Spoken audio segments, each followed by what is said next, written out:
Hello students. तो आज discuss करते हैं जो पॉलिटेक्निक सेकंड सेमेस्टर का जो चैप्टर है नॉन कन्वेंशनल एनर्जी सोर्सेज के बारे में। और इसमें हम डिस्कस करेंगे कि पॉलिटेक्निक के अंदर क्या सिलेबस है और इसके अंदर क्या क्या टॉपिक्स पूछे जाते हैं। थ्योरेटिकली ये पूरा चैप्टर है और इसी से संबंधित नॉन कन्वेंशनल एनर्जी सोर्सेज से संबंधित इस चैप्टर के अंदर हम क्या क्या हमें तैयार करना है वो हम डिस्कस करेंगे।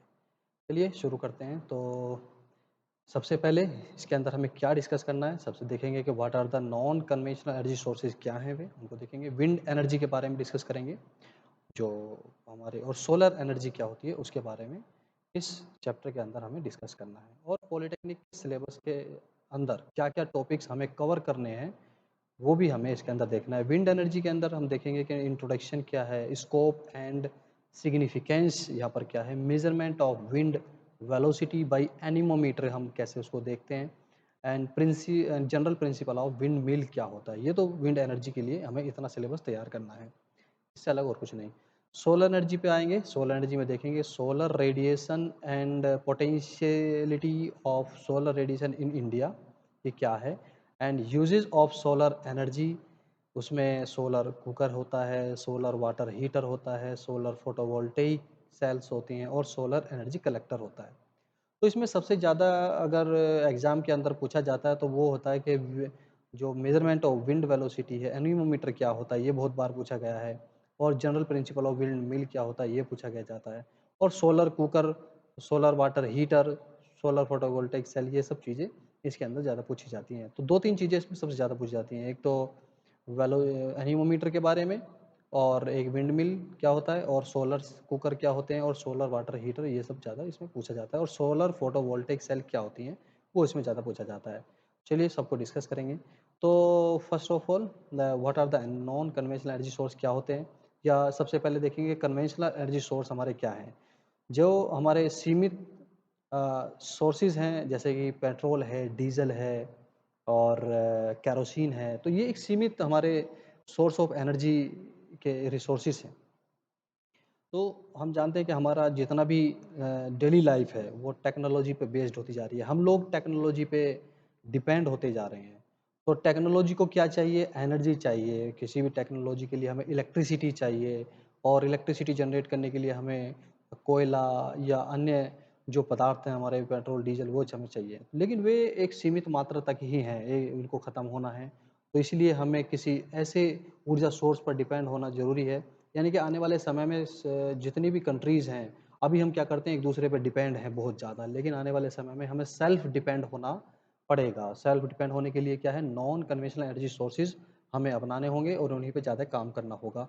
नॉन कन्वेंशनल एनर्जी सोर्स क्या हैं, जो कन्वेंशनल एनर्जी सोर्सेज के कंपैरेटिव में उनकी लाइफ बहुत ज़्यादा है, वो आसानी से ख़त्म नहीं होने वाले हैं। जैसे अभी हमने देखा कि विंड एनर्जी है जो हमारी हवा से चलती है, जब हमारी हवा चलती है तो उसमें भी एनर्जी होती है। उस एनर्जी को हम किसी तरह से इलेक्ट्रिकल एनर्जी में या मैकेनिकल एनर्जी में कन्वर्ट कर सकते हैं, तो उसी को हम एक तरीके से नॉन कन्वेंशनल एनर्जी सोर्स कहते हैं। सूर्य से जो प्रकाश आ रहा है तो वो भी हमारा एक नॉन कन्वेंशनल एनर्जी सोर्स की है।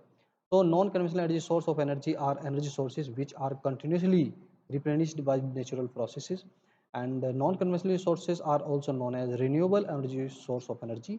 These cannot be exhausted easily and can be generated constantly, so can be used again and again. For example, solar energy, wind energy, tidal energy, biomass energy, and geothermal energy. But we have to discuss here, और हमारा जो focus होगा वो solar energy and wind energy पे ही होगा।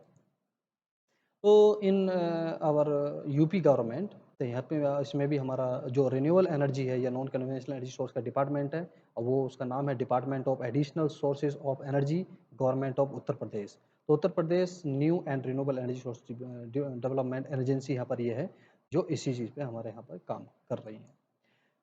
What are the non conventional energy sources, जैसे solar energy है, solar panel भी हम बहुत जगह देखते हैं लगे हुए, तो ये सन से लाइट को ही इलेक्ट्रिकल एनर्जी में कन्वर्ट करते हैं। विंड एनर्जी है, हम इस तरह के हम जो ये पंखे बड़े बड़े देखते हैं, तो इनसे विंड एनर्जी को हम मैकेनिकल एनर्जी, इलेक्ट्रिकल एनर्जी में बदल लेते हैं। हाइड्रो एनर्जी है, पानी से भी एनर्जी को बनाया जाता है। तो ये non energy, non conventional energy sources हैं जो ख़त्म नहीं हो सकते, अगर होंगे भी तो बहुत इनकी लाइफ बहुत ज़्यादा है।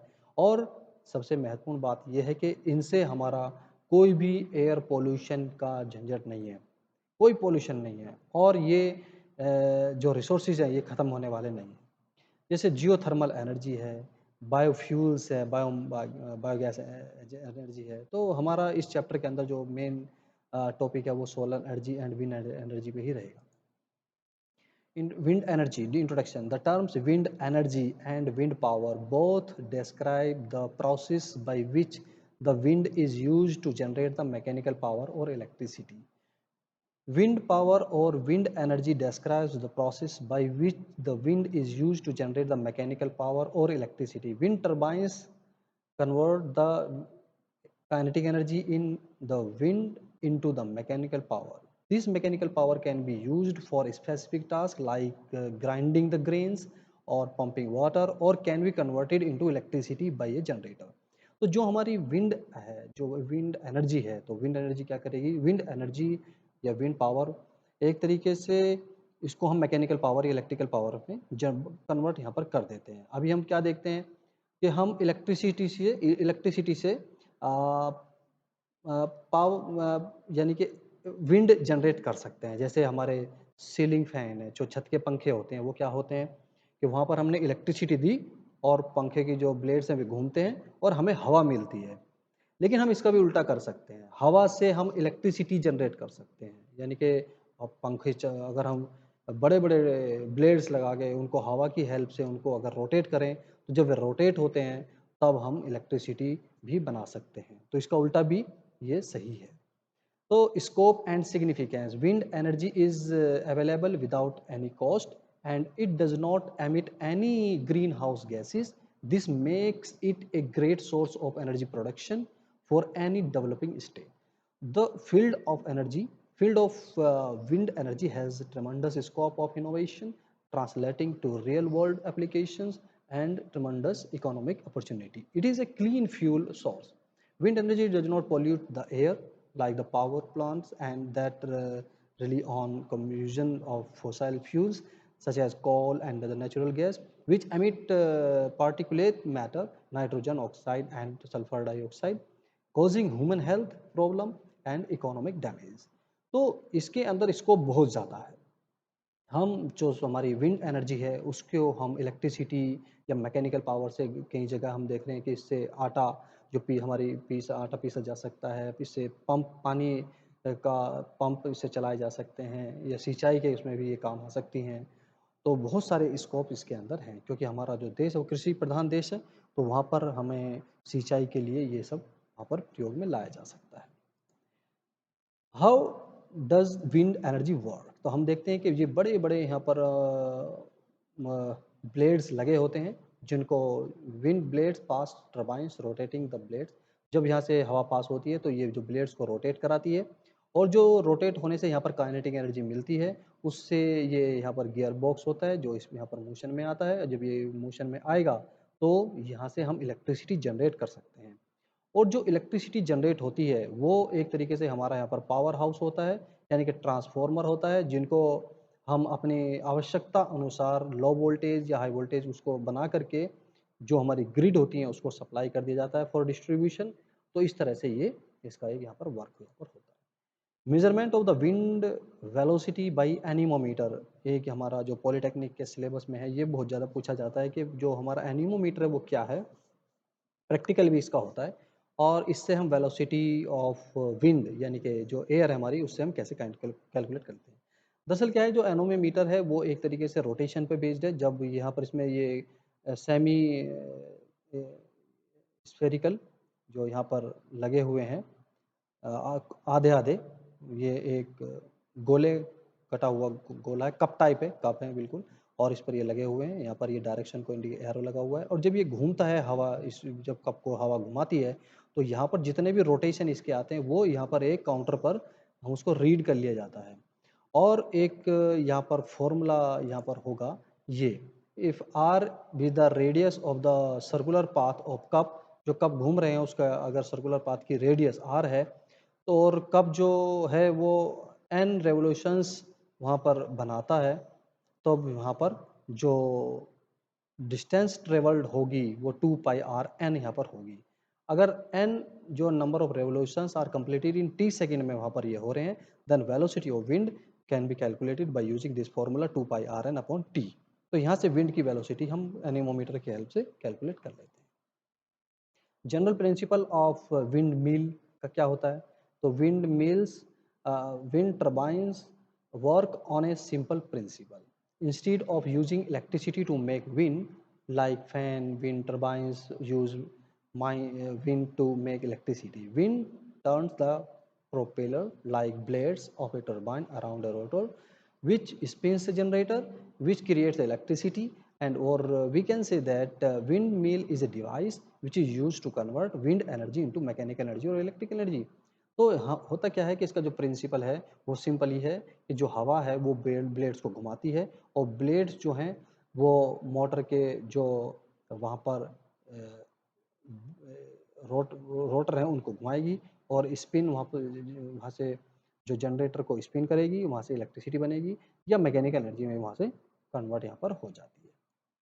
ये है एक हमारा basic structure diagram wind mill का, कि हमारे ये एक टावर है, यहाँ पर एक ये स्टील व्हील लगी है जिस पर ये ब्लेड्स लगे हैं, हवा यहाँ से आएगी और इससे ये शाफ्ट पे कनेक्ट होगा, क्रैंक पे यहाँ से कनेक्ट होता है और ये घुमाएगा, यहाँ से पंप वाटर को यहाँ से खींचा जाता है, वाटर पंप यहाँ से खींचा जाता है और पानी यहाँ से निकाला जा सकता है। और इसको भी दूसरे कामों के लिए जो हमारा आटा पीसने के लिए भी है ये, वहाँ से भी इसको फ्लोर ग्राइंडिंग के लिए भी यूज़ किया जा सकता है। पावर ऑफ विंड मिल, अगर विंड मिल की हम देखें, इसकी पावर अगर हमें कैलकुलेट करनी पड़े तो कैसे करेंगे? तो सबसे पहले देखते हैं कि यहाँ से ये जो ब्लेड लगे हुए हैं, जो पंखा लगा हुआ है, तो उस पर जब हवा आती है तो हवा किस स्पीड से आ रही है, तो ये विंड वेलोसिटी अगर हमें पता है तो एक तो वो हमें पता होनी चाहिए। और विंड वेलोसिटी और जो यहाँ पर ये ब्लेड्स हैं इनका जो ये एरिया है, सर्कुलर एरिया, वो कितना है, वो ए है। और टी टाइम के लिए अगर हम देखें तो वॉल्यूम ऑफ द विंड, इससे पर जो टी टाइम में कितना यहाँ से जो विंड है, हमारी हवा है, उसका कितना वॉल्यूम पास हुआ, वो होगा AVT।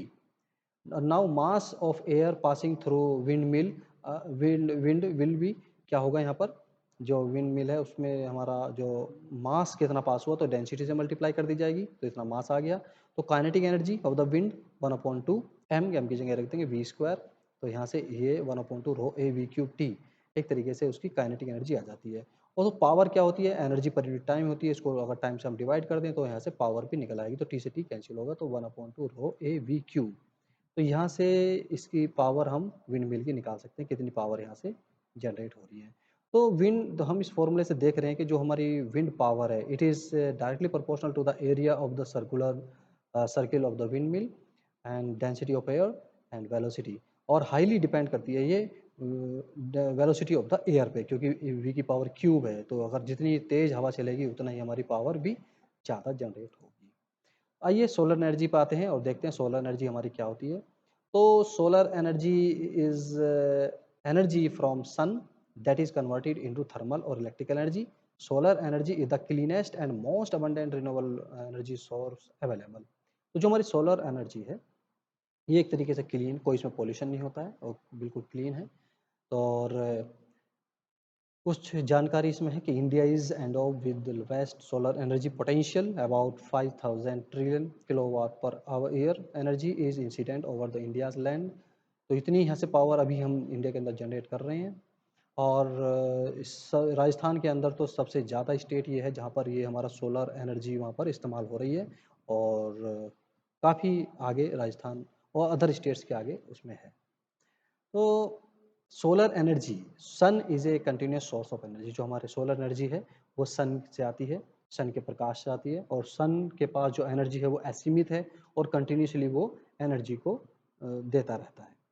और वहाँ पर जो एनर्जी सन के अंदर भी अगर एनर्जी सोर्स की बात करें तो वहाँ पर हम देखते हैं कि न्यूक्लियर फ्यूज़न का वहाँ पर फिनोमिना होता है। और न्यूक्लियर फ्यूजन क्या होता है, ये एक यहाँ पर एक इक्वेशन है, केमिकल इक्वेशन। यहाँ पर क्या होता है कि जो लाइटर पार्टिकल हैं, हाइड्रोजन के 1H1 के 4 हाइड्रोजन पार्टिकल्स और मिलकर के एक हीलियम पार्टिकल यहाँ पर बनाते हैं, और साथ में जो एनर्जी रिलीज होती है ये बहुत ही ज़्यादा मात्रा में है। सन की एनर्जी को यहाँ से ये एनर्जी वो रिलीज होती रहती है। सन का जो कोर टेम्परेचर है इट इज़ अबाउट 2 × 10⁻⁷ केल्विन है, और जबकि इसकी सरफेस का टेम्परेचर 6900 केल्विन के आसपास निकल के आता है। Mass of the sun is 2 × 10⁻30 KG होता है और जब वहाँ से कंटिन्यूअसली एनर्जी एमिट हो रही है तो क्योंकि एनर्जी एमिट हो रही है तो कहीं न कहीं मास भी सन का डिक्रीज़ होता जा रहा है कंटिन्यूअसली। लेकिन ये बहुत ही समय बाद ऐसा भी कहा जाता है कि धीरे-धीरे सन भी खत्म हो जाएगा बट उसकी जो लाइफ़ है वो बहुत ज़्यादा है। सोलर कांस्टेंट क्या होता है? ये भी बहुत ज़्यादा पूछा जाता है एग्ज़ाम के अंदर। तो सोलर कांस्टेंट को देखते हैं तो पहले इसके समझने के लिए हमें the mean distance of earth from sun is 1 astronomical unit and this is equal to 1.49 into 10⁻11 metre. तो ये एस्ट्रोन जो सन की और पृथ्वी के बीच की डिस्टेंस है वो 1 एस्ट्रोनॉमिकल यूनिट के बराबर होता है और वो इतने के बराबर है। और जो हमारी अर्थ है वो सोलर एनर्जी को रिसीव कर रही है कंटिन्यूसली और इसी को हम सोलर कांस्टेंट कहते हैं। जो हमारी अर्थ सोलर एनर्जी को रिसीव करती है उसी को हम सोलर कांस्टेंट कहते हैं। इसको कैसे डिफाइन करते हैं सोलर कांस्टेंट को? तो solar constant is equal to the solar energy received per second per unit area of a perfectly black body surface held at right angle to the direction of the sun's rays at the mean distance of earth from sun. तो ये इससे solar constant को हम यहाँ से define कर सकते हैं कि सोलर कांस्टेंट पृथ्वी के एकांक जो ब्लैक बॉडी है और परफेक्टली ब्लैक बॉडी माना जाए तो उसके पर unit area per unit time में कितनी एनर्जी रिसीव वहाँ पर हो रही है।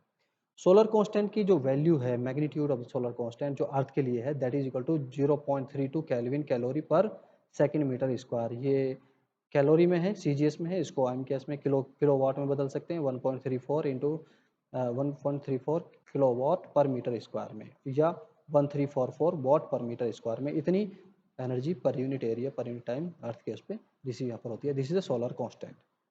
यहाँ पर ये सन है और ये अर्थ दिखाई गई है और जो सन का जो डायमीटर है वो अर्थ पर वो लगभग 32 डिग्री का एंगल इतना यहाँ पर बना रहा है। तो यहाँ पर ये एक तरीके से सोलर कांस्टेंट की डेफिनेशन हुई और सोलर कांस्टेंट क्या होता है वो हमने समझा। तो use of the solar energy हो जो है वो बहुत जगह होता है। मेनली जो हमें अपने सिलेबस के अंदर पढ़ना है वो है solar cooker, solar water heater, solar photovoltaic cell, solar energy collector, इनको हमें पढ़ना है। तो सबसे पहले सोलर कुकर का एक यहाँ पर डायग्राम दिया भी हुआ है। तो यहाँ पर क्या होता है कि जो सनलाइट है जब इस पर पड़ती है तो वो सनलाइट यहाँ पर एक तरीके से हीट जनरेट करती है। उस हीट से ही हमारा इस सोलर कुकर में खाना यहाँ पर बन जाता है। तो इसका डिज़ाइन कुछ ऐसा है कि जब यहाँ पर मिरर यहाँ पर लगा हुआ है तो लाइट जब यहाँ पर पड़ती है तो वो यहाँ पर इस पे फोकस होती है। ये बर्तन रखा हुआ है जहाँ पर हम कुछ खाना पका सकते हैं और जो बर्तन होता है उसका डिज़ाइन भी कुछ कॉपर या कंडक्टिंग इसको कर दिया जाता है ताकि वो जल्दी से हीट हो जाए। और या उसकी जो बाहर की सरफेस है उसको भी ब्लैक पेंट उसको कर दिया जाता है ताकि वो मैक्सिमम जो हीट वहाँ से सन से आ रही है उसको एब्जॉर्ब यहाँ पर कर सके। और जो बॉक्स होता है उसको इंसुलेटिंग बना दिया जाता है। ये हैंडल यहाँ पर दिया है, नट यहाँ पर दिया हुआ है, एडजस्टेबल हिंग्स यहाँ पर हैं, ब्लैक पॉलिश है, इस पर फ्रेम है। तो ये एक सोलर कुकर की हमारी स्ट्रक्चर यहाँ पर ये है। और solar cooker works on A principal that sunlight warms the pot which is used for cooking the food. तो ये प्रिंसिपल इस पर है। इसके बाद सोलर वाटर हीटर क्या होता है? ये सोलर वाटर हीटर का दिया हुआ है यहाँ पर। ये पानी का टैंक है, यहाँ से कोल्ड वाटर आएगा और यहाँ से जब सन रेडिएशन आएंगी तो वहाँ से हीट जो है एब्जॉर्ब होगी। इस पर कॉपर की एक इस तरह का यहाँ पर ये एक स्पायरल की ट्यूब है। तो जब यहाँ से सोलर रेडिएशन आएगा तो ये हीट होगा, हीट होने से जो पानी है वो गर्म होगा और गर्म पानी वो इधर को निकल के जा सकता है और फिर से वो सर्कुलेट भी होता रहता है। तो इसमें इकट्ठा हो जाएगा पानी गर्म हो गया और बाद में हम उसको एक अपने बर्तन में उसको इकट्ठा कर लेते हैं। तो sun rays fall on the solar collector and this is a solar collector है एक्चुअली यहाँ पर and consisted the black absorbing surface that absorbs solar radiation and transform the heat energy into water flowing through it।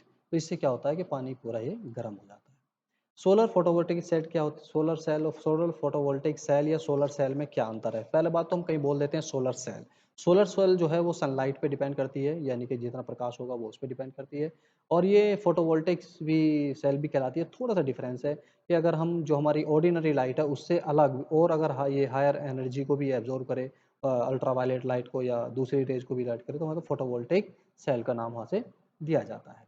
तो यहाँ पर भी क्या होता है, ये इलेक्ट्रिकल डिवाइस है जो हमारी लाइट एनर्जी को इलेक्ट्रिकल एनर्जी में कन्वर्ट करती है थ्रू फोटोवोल्टेइक इफेक्ट। और ये सोलर सेल में यहाँ पर हमारा पीएन जंक्शन डायोड काम करता है। और जब पीएन जंक्शन डायोड पर ये लाइट पड़ती है तो वहाँ पर इलेक्ट्रॉन और होल जो है हमारे ब्रेक होते हैं, वहाँ से करंट और हमें वहाँ पर मिलती है। जैसे यहाँ पर ये दिखाया गया है कि ये फोटोवोल्टेइक से का फिनोमेना यहाँ पर है। तो जब लाइट यहाँ पर पड़ती है तो इलेक्ट्रॉन होल और यहाँ पर bonds break, covalent bond break होते हैं और ज़्यादा मात्रा में इलेक्ट्रॉन और होल वहाँ पर जनरेट वहाँ पर हो जाते हैं। और वहाँ पे हमें करंट मिलती है। उस करंट को हम अपने बैटरी में जो भी है स्टोर वहाँ पर कर लेते हैं। तो ये एक यहाँ पर यहाँ पर जो है पीएन जंक्शन डायोड है। जब लाइट यहाँ पर पड़ी तो यहाँ पर ये एक तरीके से हमें करंट यहाँ से मिल जाती है। उस करंट को हम बैटरी में स्टोर कर लेते हैं। ये दिखाया गया है कि यहाँ पर इलेक्ट्रॉन होल का रिकॉम्बिनेशन है। यहाँ पर जो ये डिप्लीशन लेयर है, जब यहाँ पर बॉन्ड्स ब्रेक होंगे तो अपने ही इलेक्ट्रिक फील्ड की वजह से होल्स और इलेक्ट्रॉन्स जो हैं वे रिकॉम्बिनेशन शुरू होगा, वहाँ से करंट हमें मिलेगी। और यहाँ पर जो सोलर मॉड्यूल ये दिखाया हुआ है, जिस सोलर मॉड्यूल से जब करंट हमें मिलेगी उसको बैटरी में स्टोर कर लिया जाता है। बैटरी से मोटर को चलाया जाता है, जहाँ से पंप को चला करके पानी वहाँ से इसको यूज़ वहाँ पर किया जा सकता है। सोलर एनर्जी कलेक्टर्स होते हैं। सोलर एनर्जी कलेक्टर एक तरीके के जो एनर्जी को, लाइट को कलेक्ट करते हैं और वहाँ पर हीट को वहाँ पर जनरेट होती है और हीट को स्टोर वहाँ पर करते हैं और उस हीट को हम अपने यूज़फुल काम में उसको ले सकते हैं। ये सोलर का एनर्जी कलेक्टर है। लाइट यहाँ से आती है और इस पर ये यहाँ से एनर्जी को वहाँ पर स्टोर कर लेता है। ये इंसुलेटिंग मटेरियल यहाँ पर हुआ है, बाहर नहीं जाने देगा। जो एनर्जी यहाँ पर आएगी उसको कलेक्ट कर लेगा और यहाँ से इसको हीट करेगा। उस हीट को हम अपने काम के लिए यूज़ कर सकते हैं। तो ये एक तरीके से पूरा सिलेबस पॉलिटेक्निक सेकंड सेमेस्टर के स्टूडेंट्स के लिए है। आप लोग इस तरह से इसको पर कर सकते हैं। Thank you.